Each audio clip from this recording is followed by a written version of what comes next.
Good evening, everyone. Thanks for joining us for today's presentation about the Massachusetts Department of Transportation's Capital Investment Plan. We'll get going in just a minute. Thanks very much for joining us.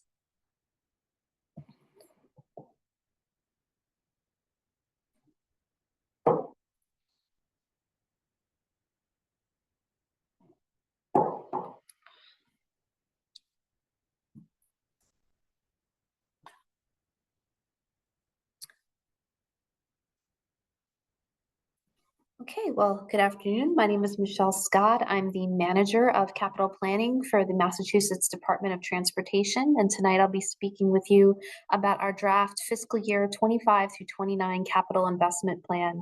And we'll be focusing our discussion tonight on including some highlights for the Northern Middlesex and Merrimack Valley regions. And before we get rolling with the formal presentation, I'd like to turn things over to my colleague, Miranda, to go over the protocol slides for this evening's meeting. Thank you, Michelle. My name is Brianne Bersenio, and I'm one of the MassDOT producers this evening alongside Chris Clem, who will help facilitate the question and comment session. Let's take a minute to review your Zoom controls. On the bottom of your screen, you will find your audio settings. Your microphones are automatically muted during the meeting, but you will have the opportunity to speak during the question and comment session at the end of the presentation by using the raise hand function to indicate you wish to speak.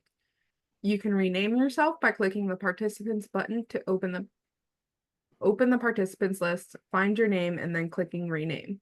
If you have questions or comments during the presentation, you can put them in the chat box and we will address them during the comment and question session.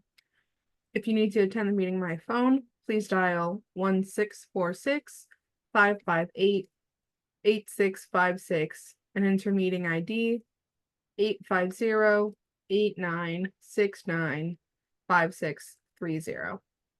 If you are experiencing technical difficulties and require assistance, please dial 857-283-8710. And finally, you may view live closed captioning generated by Zoom by selecting the CC icon at the bottom of your screen. Some meeting notes and procedures. This meeting will be recorded, and the Massachusetts Department of Transportation may choose to retain and distribute the video, images, audio, and/or chat transcript.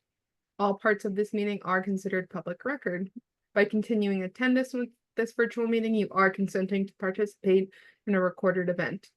If you are not comfortable being recorded, please turn off your camera and keep your microphone muted, or you may choose to excuse yourself from the meeting. All MassDOT activities, including public meetings, are free of discrimination.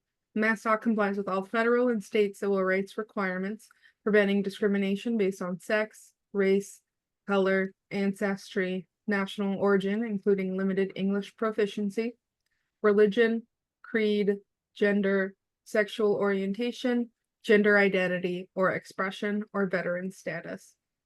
We welcome the diversity from across our entire service area, and if you have any questions or concerns or want to get in contact with the Office of Diversity and Civil Rights, please visit mass.gov/non-discrimination-in-transportation-program. All comments and questions are welcome and appreciated. However, we do request that you refrain from any disrespectful comments. All right, thank you so much, Miranda. And at this point, I'd like to express our gratitude on behalf of MassDOT for collaboration with our metropolitan planning organization partners in the Northern Middlesex and Merrimack Valley regions, both in terms of developing the CIP as well as setting up and participating in these meetings. Before moving into the presentation, I'd like to invite Kelly Leinema from the Northern Middlesex Council of Governments, which is serving as our host for tonight's meeting, to say a few words. Thank you, Michelle. As Michelle said, my name is Kelly Leinema. I'm Deputy Director at NMCOG and manager of our transportation team here at the agency. As staff to the MPO, NMCOG is dedicated to enhancing our transportation infrastructure and services across the region, ensuring that they meet the needs of our diverse communities. Just a little bit about the past year. Our focus has been on several key initiatives, completion of Envision 2050, which is our long-range transportation plan. And we kicked off and are about to complete the Greater Lowell Vision Zero plan. So this is a project that's funded by the federal Safe Streets and Roads for All program. And it sets specific goals and measurable strategies to address our region's safety challenges. So this project is set to conclude in July when we present the final plan to our MPO and we move on to implementation. And together, the long-range transportation plan and the Vision Zero plan, we're hopeful that these projects set the stage for future capital improvements in our region with an eye to sustainability, resilience, and safety. Additionally, in the coming year, we're going to be completing a full inventory of our region's transit infrastructure. We're going to be continuing our monitoring work on monitoring existing conditions through traffic counting, providing local technical assistance, development and monitoring of our regional transportation improvement program and public participation plan. And then region-wide, one of the projects that I think we're most excited about is the development of a regional bicycle and pedestrian plan. So this plan will help us improve regional connectivity through sustainable transportation options, including expansion of bike lanes and pedestrian pathways. And we're going to use that plan to continue to prioritize efforts to increase safety for all road users. Additionally, we'll be conducting road safety audits and developing educational materials to provide a region-wide, the basis for a region-wide safety culture. And so we're pleased to partner with MassDOT and Merrimack Valley Planning Commission on tonight's meeting, and we look forward to building on this foundation of partnership in the coming year. So thank you very much, Michelle. Thanks so much, Kelly. Now I'd like to turn things over to Patrick Reed from the Merrimack Valley Planning Commission, which serves the Merrimack Valley MPO, to say a few words as well. Great. Thanks, Michelle. Hi, everyone. I'm Patrick Reed, the Program Manager for Transportation at Merrimack Valley Planning Commission and its associated MPO. I'd like to thank MassDOT really briefly for presenting highlights from the CIP tonight, and also thank our sister planning agency, NEMCOG, for hosting tonight's virtual meeting. As some of you may be aware, the MVMPO recently endorsed both its Transportation Improvement Program and its Unified Planning Work Program. This year's Transportation Improvement Program, or TIP, as we call it, cycle included just under 74 million of regional target investment, just over 444 million of statewide highway investment, and 76.5 million of transit investment over the 5-year horizon of the plan. It included several important projects, such as the Basileir Bridge in Haverhill, rehabilitation of I-495 bridges, North Andover's Route 114 corridor project, the Lawrence to Manchester Rail Trail, and segments of the important Boston border to Boston Rail Trail. It also includes the purchase of rolling stock to keep our buses in tip-top shape to serve the riders who use our MEVA services. So for a full list of projects, we definitely encourage you to take a look at our website. You can find the tip there at mvpc.org/mvmpo. In terms of our work program, we're continuing current safety and active transportation planning work, very similar to NEMCOG. We're going to build off the momentum created during the development of our region's safety action plan, which is anticipated for approval in this upcoming September, and work on capacity building, encouraging and training safety advocates to be successful champions in their own communities. We'll also move into phase 2 of our active transportation plan and shift our focus from priority connectivity projects to enhancing public space at key regional nodes in a manner that supports walking, biking, rolling, and other forms of active transportation. We've also budgeted some technical assistance money for quick build projects to enhance safety on community roadways based on community requests. This kind of creates a new incentive for communities to pilot innovative low-cost roadway safety strategies. The work program also undertakes several activities that explore the composition of our board and its mission to assess how well we're meeting community needs today and how we can do so better in the future to make sure all voices in our community are heard and part of the decision-making process. There are a number of other work items included in our UPWP, and again, we encourage you to take a look at the document posted on our website. These documents are important because the work furnished through our work program often informs new projects that eventually land on our TIP or in the state CIP. So following each year's work program can help you stay abreast and engaged in potential future projects. And again, thank you to MassDOT and NEMCOG for hosting tonight's meeting. Thanks very much, Patrick. With that, I'll move into our presentation for this evening. So the slide here covers some major highlights that we hope you'll come away with. First, what our capital investment plan is. It is a planning document that guides the planning, construction, and capital maintenance of our transportation system over a 5-year period. As you'll hear about in the presentation, there are a lot of factors that shape how we develop this plan and the investments included in it, but input and feedback from residents and folks who live, work, and play in Massachusetts is a really important part of that. This helps guide the way we create our overall strategy for investing in transportation infrastructure, what programs we create to support our priorities, and how we ultimately incorporate investments into the CIP. So right now we're have drafted a fiscal year 25 through 29 capital investment plan. This is available for public review and comment. We posted it on June 20th, and it's available for review through July 10th. And we hope you'll review the plan and provide feedback on items of support or are otherwise of interest to you, or questions or comments you may have. So a little bit more by way of overview. The 5-year capital investment plan is something we update on an annual basis to bring in new information, both about project status, also about funding resources, et cetera. It is fiscally constrained to the resources we have for spending on transportation, and I'll talk a little bit more about that in a minute. It includes cash flow details for these projects, so the spending profile over time for construction or implementation. The CIP details all sorts of investment types, ranging from roads and bridges to bicycle and pedestrian facilities, state-funded transit items, support for our state rail network, public use airports, MassDOT-wide enterprise services such as information technology, and capital investments for the Registry of Motor Vehicles. The diagram on the right of the slide highlights the framework we've used this year and in recent years to put together our CIP.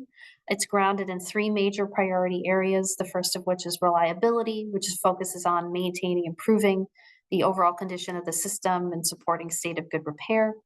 Modernization, which focuses on making the system safer, more accessible, and more accommodating to economic growth and vitality. And finally, expansion, which is focusing on increasing transportation options for people in the Commonwealth. And in recent years, this category is really focused on expanding our statewide bicycle and pedestrian and rail networks. To support each of these priority areas, we have CIP programs. In the case of reliability, includes items like bridge and tunnel programs for that state of good repair. For modernization, an example is the accessibility improvements, which helps upgrade roadways to meet the provisions of the Americans with Disabilities Act. And the expansion category example includes our shared use path program, which expands bicycle connectivity throughout the Commonwealth. Within each of these programs, we have a number of different projects that helps achieve the goals of that program and priority area. So some more detail about our funding sources. They fall into 4 major categories. On the federal funding side, we are supported by formula dollars that come from the various USDOT modal administrations. And these come by a formula that allocates funding to individual states and in accordance with individual federal programs. MassDOT also competes for competitive grant funding that's provided by USDOT and other federal agencies.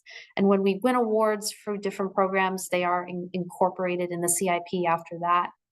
On the state funding side, a couple of sources here. State bond cap refers to general obligation bond proceeds that are used for capital investment, in this case for transportation.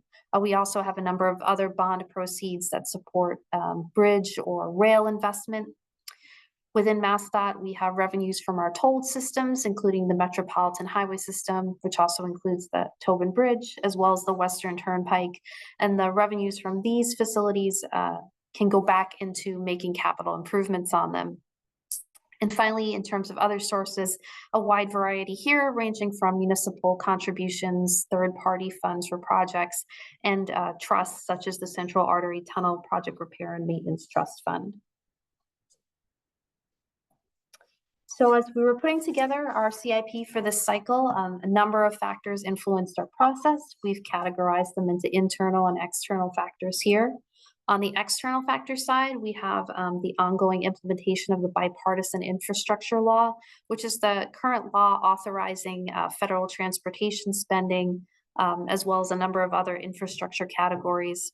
This guides not only the level of funding that's provided for transportation and definitely reflecting an increase over previous legislation, but also dictates policy through the programs it creates. So for example, under BIL, there are new programs focused on carbon reduction, for greenhouse gas mitigation, and for resiliency. At the state level, we're influenced by the availability of Commonwealth funding, as well as toll facility usage, which affects those revenues. We're continuing to respond to evolving travel demands, conditions, and needs, particularly as we continue to come out of the COVID-19 pandemic. Partner agency planning processes have a large influence on the CIP, and I'll talk about that further along in the presentation. And of course, feedback we collect on past and active CIPs helps inform our process, ranging from investments that are included all the way to how we communicate. On the internal factors side, priorities of the Healy-Driscoll administration, of course, have a strong influence. These include increased emphasis on safety, on partnerships with municipalities, and of course on climate.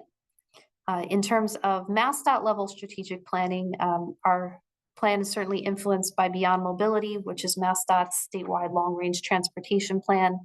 This plan was recently released for public comment, and MassDOT staff are now in the stages of finalizing that plan and responding to comments that were received.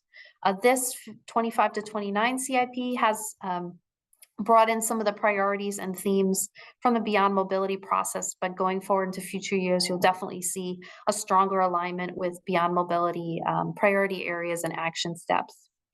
Our CIP is also influenced by MassDOT's modal and asset management plans, by its performance management process, and other process improvements that we identify through the capital planning activities each year.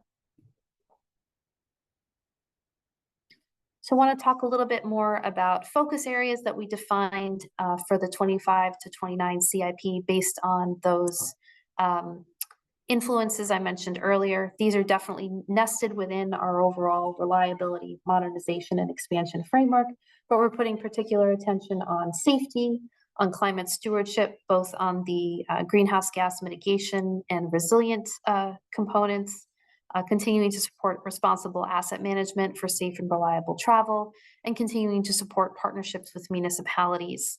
And as a cross-cutting theme, for all these and other investment areas, we're looking to advance social and geographic equity.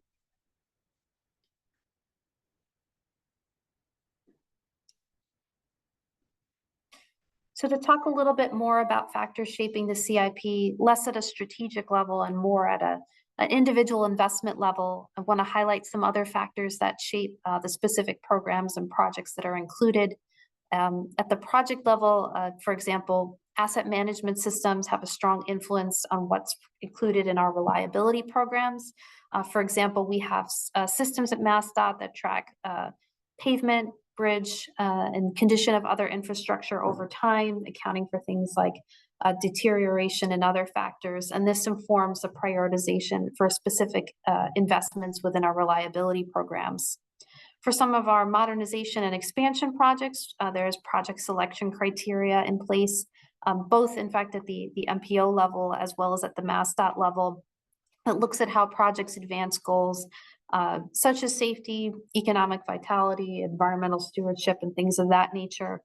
And those criteria are used to generate scores that support the project prioritization process. And finally, the project status itself, whether it's been initiated through a MassDOT project development pipeline, its status of design and implementation, all influence whether and how it's included in a given CIP.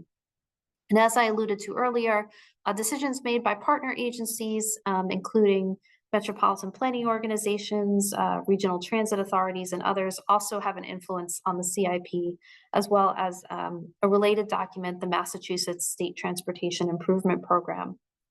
So this diagram on the slide helps to illustrate that. So the decisions that MPOs make for the use of federal funds for transportation within their respective regions get folded in not only into the State Transportation Improvement Program, but the CIP as well. So as the green boxes shown in that diagram highlight the STIP related components of the CIP. They include the federally aided highway components, including projects both through the regional target and state identified pipelines, as well as state funding to match the federal aid dollars that come to the region's RTAs and the MBTA. So this falls within, the larger CIP, highlighting those other boxes in blue, including Chapter 90 funding for rail, aeronautics, et cetera. So you can see within that diagram, those boxes do reflect the relative proportion of spending within the CIP in different areas. So those green TIP-related components do make up a large share. The main takeaway from all of this is if you're not already involved in your metropolitan planning organization's process for transportation decision-making, definitely want to encourage you to do that.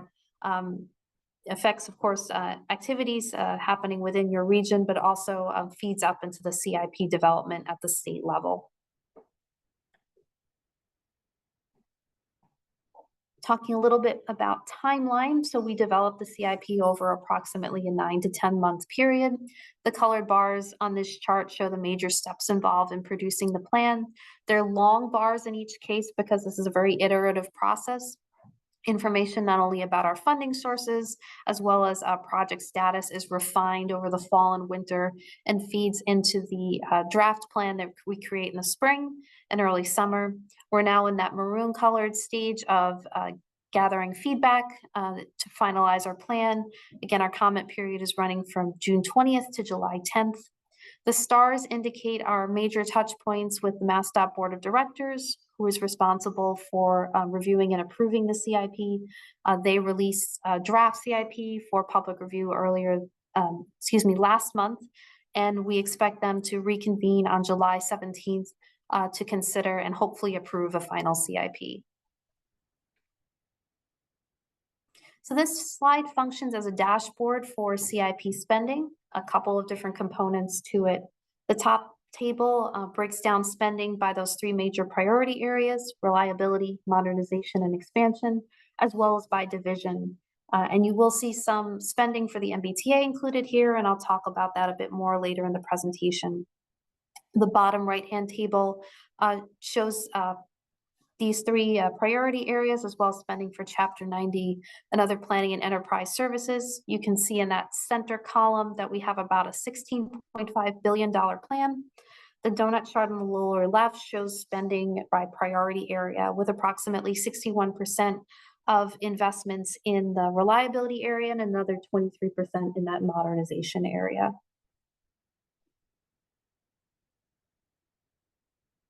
Talking a little bit more about the CIP content, it includes over 50 individual investment programs and more than 1,600 individual investments. That number is actually probably closer to 1,700.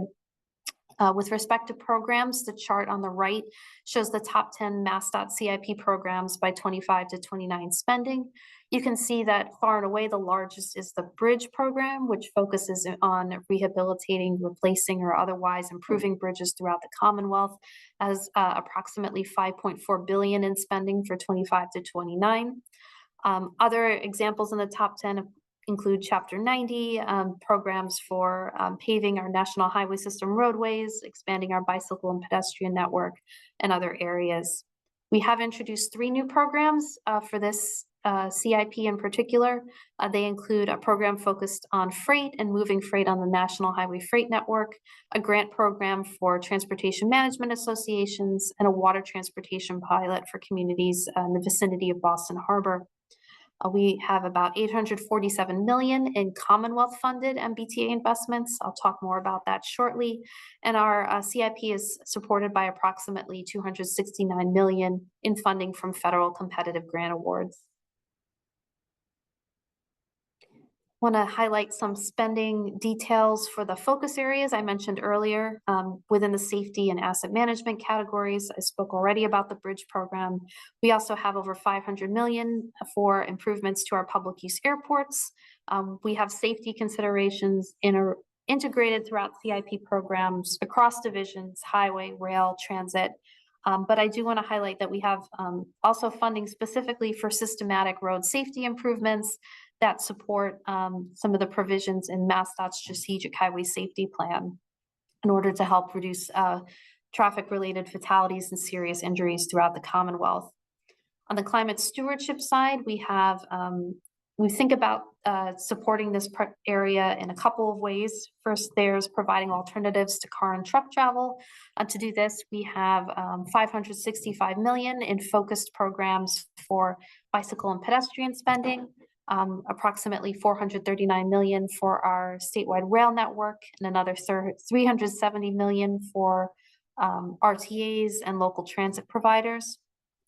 To enhance resiliency, we have a highway resiliency program and $82 million in spending focused on improvements such as culvert replacements or flood control. And we have approximately $89 million for providing charging stations along major roadways in the Commonwealth. And finally, to support cities and towns throughout Massachusetts, we have $1.3 billion in related grant programs. To continue a little bit more about that support for municipalities, the table on the right highlights our major municipal programs within the CIP, the largest of which is Chapter 90. But also we have supplementary programs, including our longstanding Complete Streets program, our local bottleneck reduction program to help reduce congested areas within cities and towns, municipal pavement and small bridge programs, the latter of which helps address bridge needs for bridges that may be too small to receive federal aid. And our Shared Streets and Spaces program, which is initiated during the COVID-19 pandemic in order to improve street spaces for bicycle and pedestrian movement, for outdoor dining or access to transit. Even though we're coming out of the pandemic, this program has continued to remain popular, so we've definitely continued to support that. If you're interested in learning more about any of these individual programs, we encourage you to visit MassDOT's Grant Central online portal. This provides program details, access to application materials, and functions as the customer service interface between MassDOT and municipalities who are either applying for programs or have been awarded funds. So definitely encourage you to check that out using the QR code provided. So speaking a little bit more about MBTA spending, MassDOT, the MBTA do have separate capital investment plans, but there is an area of overlap, and that relates to MBTA investments that are supported by the Commonwealth. And this includes those that are funded by Rail Enhancement Program, which is a special obligation bond source, or bond cap proceeds. So some examples of investments in this category include bi-level commuter rail coach procurement, funding for the South Coast Rail Project, funding for red and orange line vehicles, and other things, other investments of that nature. So I'd like to give a couple highlights specifically for the northeastern Massachusetts, northern Middlesex and Merrimack Valley regions. These are not meant to be an exhaustive list by any means, but they are meant to give kind of a flavor of some of the things you'll see in the CIP document, and I'll share more about how to explore that shortly. One other thing I'll note is that these reflect spending within the 25 to 29 timeframe, depending on whether these projects are at the beginning or the end of their implementation period. Their total costs for them may be larger. So of course, some highlights on the road and bridge side coming up include work on the Basilier Bridge, as well as the Warwick Bridge in Lowell, as well as a number of local improvements, such as corridor improvements on Route 114 in North Andover. One of our climate and resiliency highlights is resiliency work happening in Haverhill, including culvert replacement activities on Amesbury Road.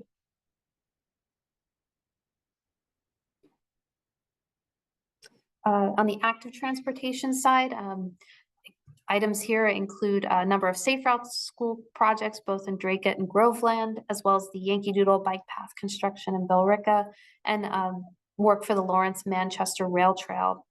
Also have air and transit highlights, for example, including ramp reconstruction at the Lawrence Airport, as well as state support to match federal funds for vehicle replacements for both the MEVA or Merrimack Valley Regional Transit Authority and Lowell Regional Transit Authority systems.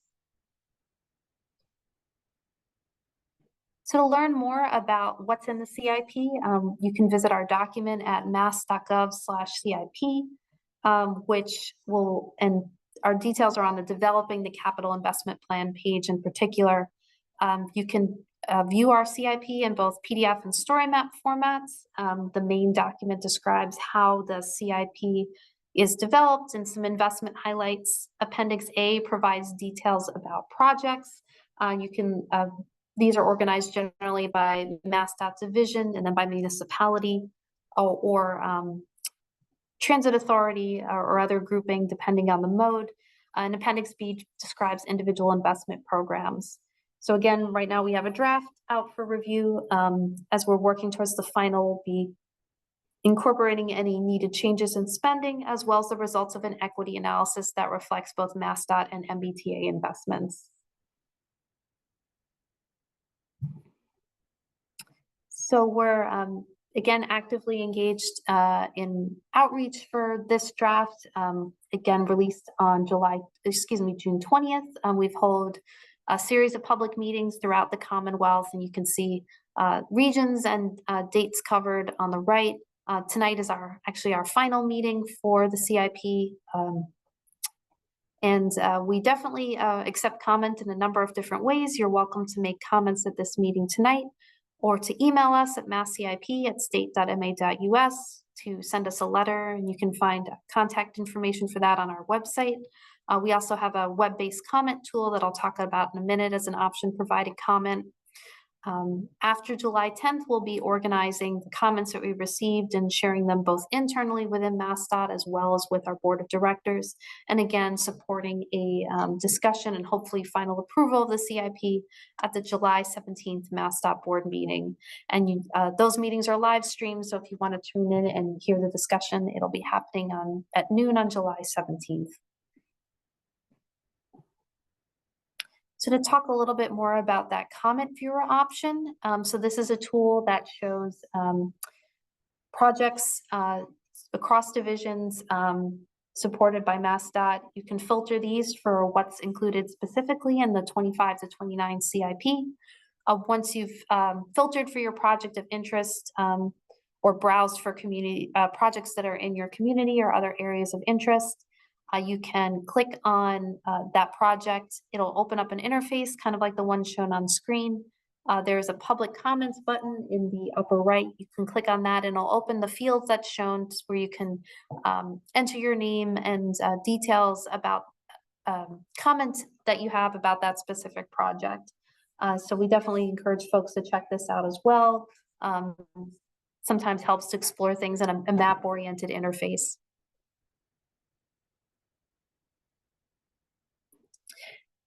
So when we collect feedback from the CIP, we use it in a couple different ways. And of course, it's shared extensively with within MassDOT and with our partners. On the project level, comments on projects that are already in the CIP, be they planned for a future year or already underway, are shared with division staff to support project development and implementation.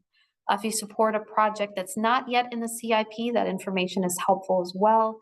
We share that with divisions to indicate the level of public interest in that project, and it can sometimes be a way to kick off that initiation process if the project isn't in the pipeline yet. On the programs and priorities level, feedback about this area helps us think about how we can change, update, or refresh our set of investment programs, potentially create new ones or figure out how we size our existing ones. And comments about our overall development process inform both our broader investment strategy and also the way we organize and communicate about the CIP to hopefully make it more accessible to everyone.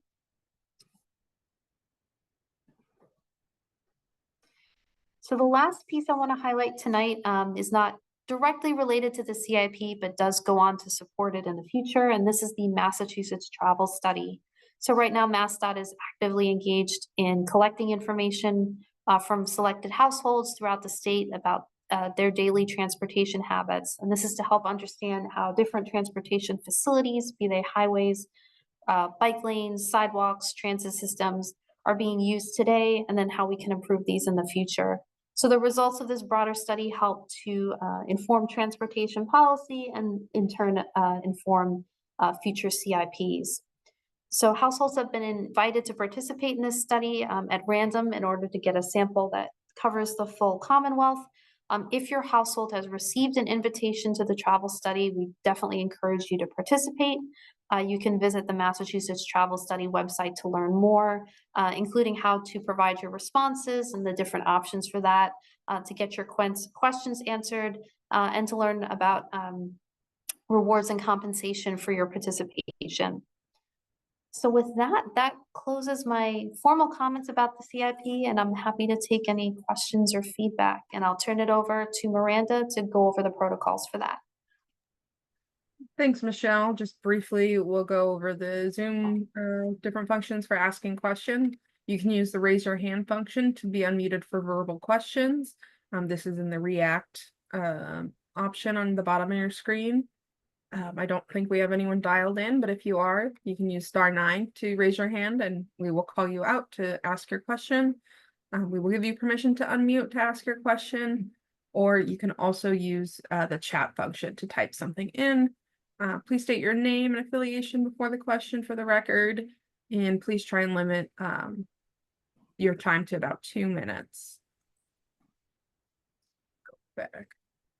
All right, and I do believe we wanted to invite Counselor Spang if you wanted to make a comment at all before we go to questions. We do like to open it up to electeds before public comment.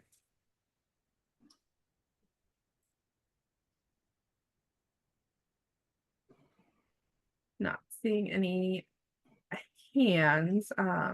If you want to use the chat function, feel free to do so.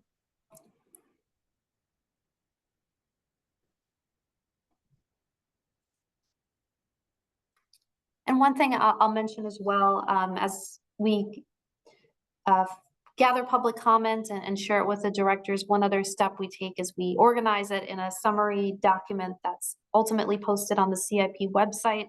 That'll include a summary of themes of what we heard from public meetings or letters or other feedback that was submitted to us, as well as MassDOT's response pertaining to the current and potential future CIPs. Just to give you a sense of what to look for, if you visit our website, within the coming weeks, you'll be able to view the summary of comments as well.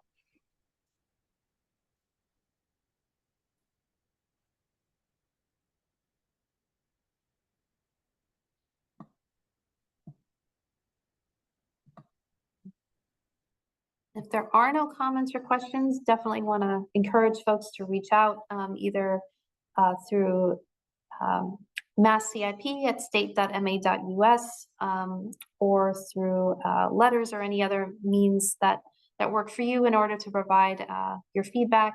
And I want to thank you all for attending tonight and for your participation and interest in the CIP.